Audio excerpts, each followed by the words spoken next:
नहीं कहती, उसको नहलाती, उसको धुलाती, नए कपड़े पहनाती।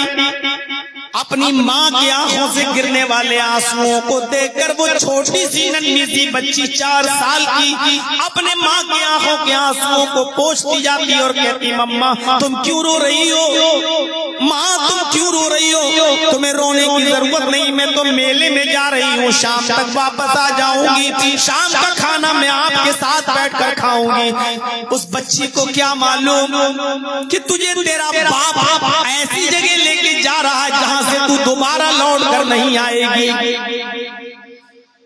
फिर वो जालिम बाप उस बच्ची को लेकर जाता जंगल में, और पहले से कब्र खुदी रहती, गड्ढा खोदा हुआ होता। कहती, बाप कहता कि बेटी इस गड्ढे में जरा झांक कर देखो, तुम्हारी अम्मी नजर आएंगी।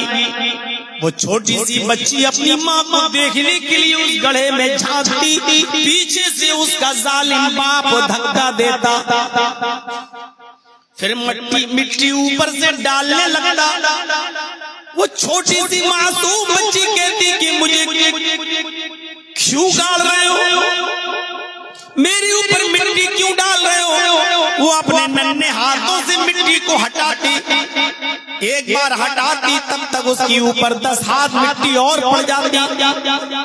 बाप उसको पूरी तरीके से दफना देता। वो चीखती चिल्लाती, आखिरी सांस तक बाप उस कब्र के पास बैठा रहता। जब यकीन हो जाता कि अब इसकी चीख बंद हो गई, आवाज बंद हो गई, मेरी बेटी मर गई होगी, तब वो उस गड्ढे के पास से उठकर अपने घर आता, कई नौजवानों को बुलाता और वहां बैठकर फिर शराब का जश्न चलता और फख्र किया जाता, गर्व किया जाता, आज मैंने अपनी बेटी को दफना दिया, अपनी बेटी को मार कर आया और खुशी मना रहा है। इससे बड़ी हैवानियत और इससे बड़ी जानवरियत का दौर कोई नजर नहीं आ सकता। ये मिजाज इसीलिए कयामत के दिन ऐसी बच्ची को उठाया जाएगा, अल्लाह उसको जबान देगा, वो बोलेगी। जिस बच्ची को कब्र में जिंदा दफना दिया गया, गड्ढे में जिंदा गाड़ दिया गया, कयामत के दिन अल्लाह रब्बुल आलमीन उस बच्ची से पूछेगा, सवाल किया जाएगा, वइज़ल मौऊदतु सुइलत बिअय्यि ज़ंबिन क़ुतिलत।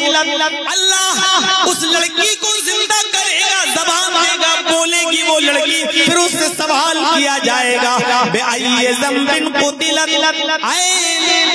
लड़की बता, तुझे तेरे बाप ने क्यों दफन किया, तुझे तेरे बाप ने क्यों जिंदा दरगोर किया, तेरा कसूर क्या था, तेरी गलती क्या थी, तू जिंदा दरगोर क्यों की गई, तुझे जिंदा क्यों मारा गया, कब्र में क्यों गाड़ा गया।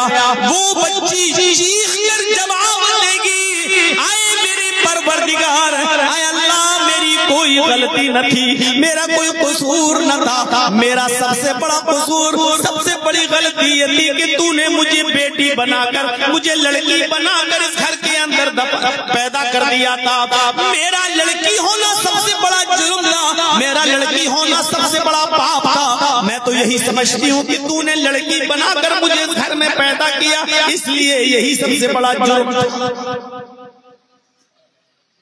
जब सारी जनता जानवरों की तरह और गधों की तरह हो जाएगी, ये जानवरियत तो थी। अभी